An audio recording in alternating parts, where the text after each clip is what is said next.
Ruth, chapter 1. In the days when the judges ruled, there was a famine in the land, and a man from Bethlehem in Judah, together with his wife and 2 sons, went to live for a while in the country of Moab. The man's name was Elimelech, his wife's name Naomi, and the names of his 2 sons were Mahlon and Chilion. They were Ephrathites from Bethlehem, Judah, and they went to Moab and lived there. Now Elimelech, Naomi's husband, died, and she was left with her 2 sons. They married Moabite women, one named Orpah, and the other Ruth. After they had lived there about 10 years, both Mahlon and Chilion also died, and Naomi was left without her 2 sons and her husband.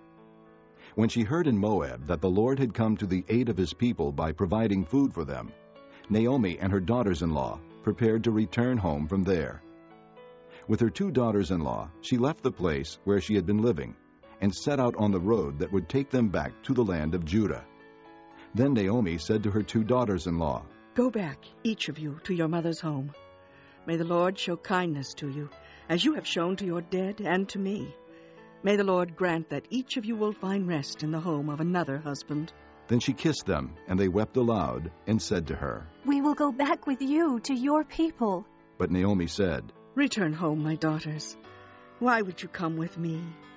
Am I going to have any more sons who could become your husbands? Return home, my daughters. I am too old to have another husband. Even if I thought there was still hope for me, even if I had a husband tonight and then gave birth to sons, would you wait until they grew up? Would you remain unmarried for them? No, my daughters. It is more bitter for me than for you, because the Lord's hand has gone out against me." At this they wept again. Then Orpah kissed her mother-in-law goodbye, but Ruth clung to her. "Look," said Naomi. "your sister-in-law is going back to her people and her gods. Go back with her." But Ruth replied, "Don't urge me to leave you or to turn back from you. Where you go, I will go, and where you stay, I will stay. Your people will be my people, and your God, my God. Where you die, I will die, and there I will be buried. May the Lord deal with me, be it ever so severely, if anything but death separates you and me." When Naomi realized that Ruth was determined to go with her, she stopped urging her. So the 2 women went on until they came to Bethlehem.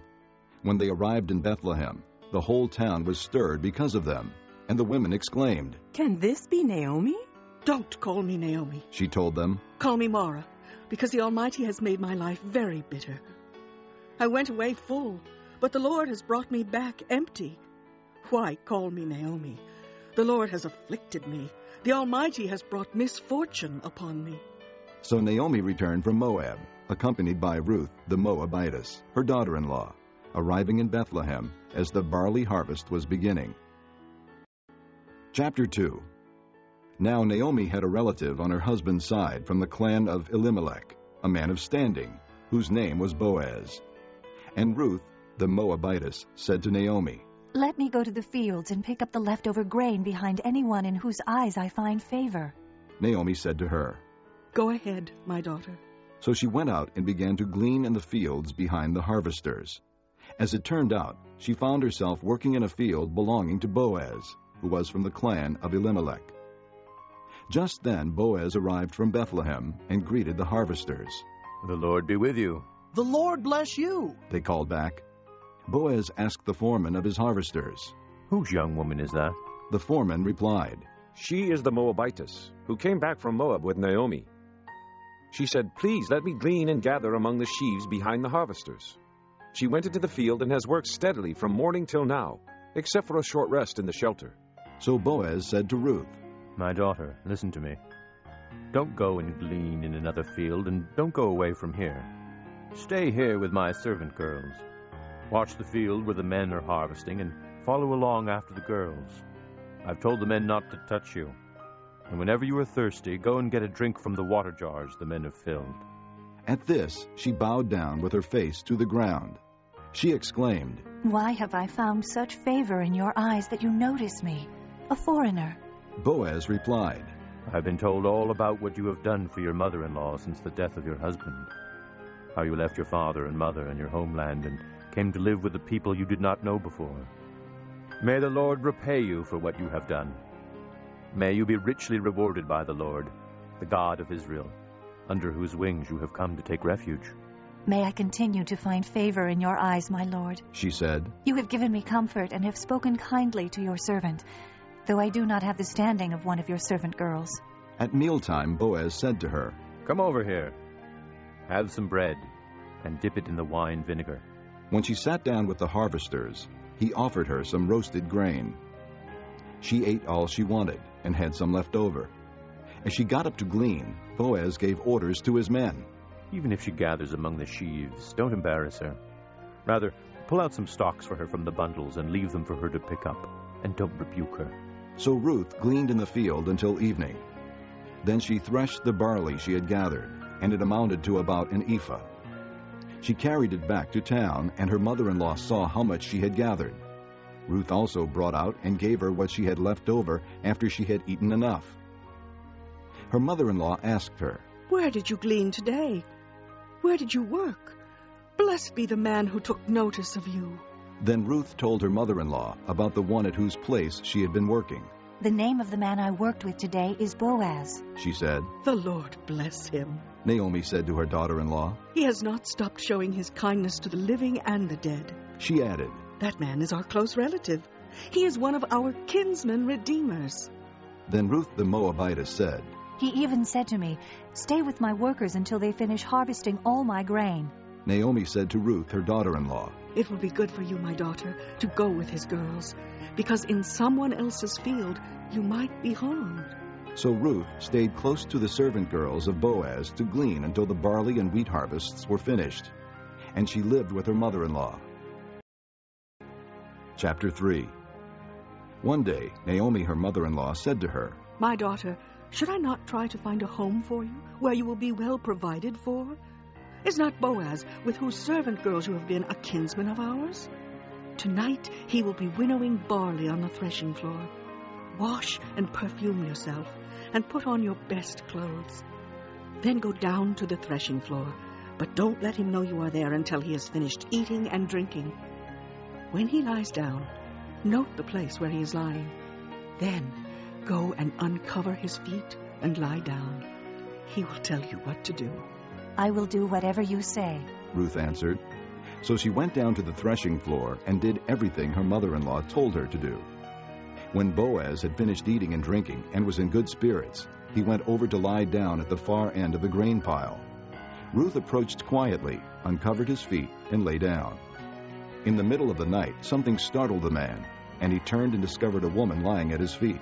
Who are you? He asked. I am your servant, Ruth. She said. Spread the corner of your garment over me, since you are a kinsman redeemer. The Lord bless you, my daughter. He replied. This kindness is greater than that which you showed earlier. You have not run after the younger men, whether rich or poor. And now, my daughter, don't be afraid. I will do for you all you ask. All my fellow townsmen know that you are a woman of noble character. Although it is true that I am near of kin, there is a kinsman redeemer nearer than I.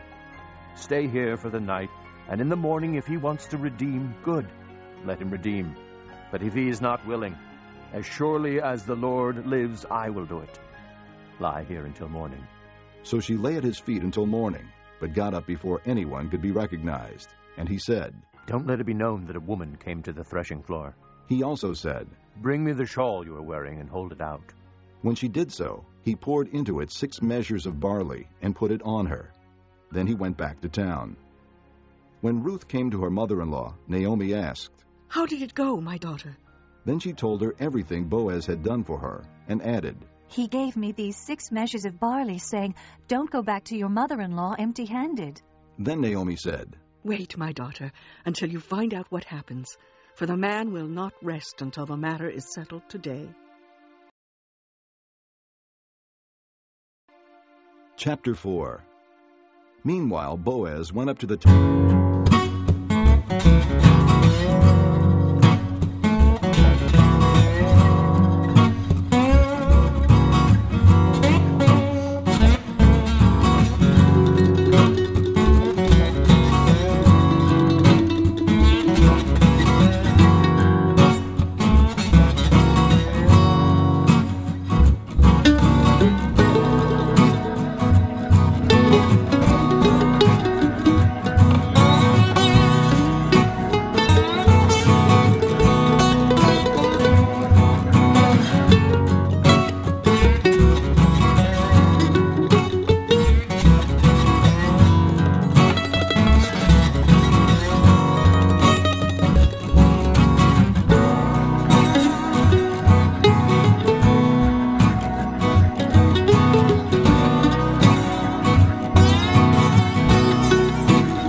Today you are witnesses.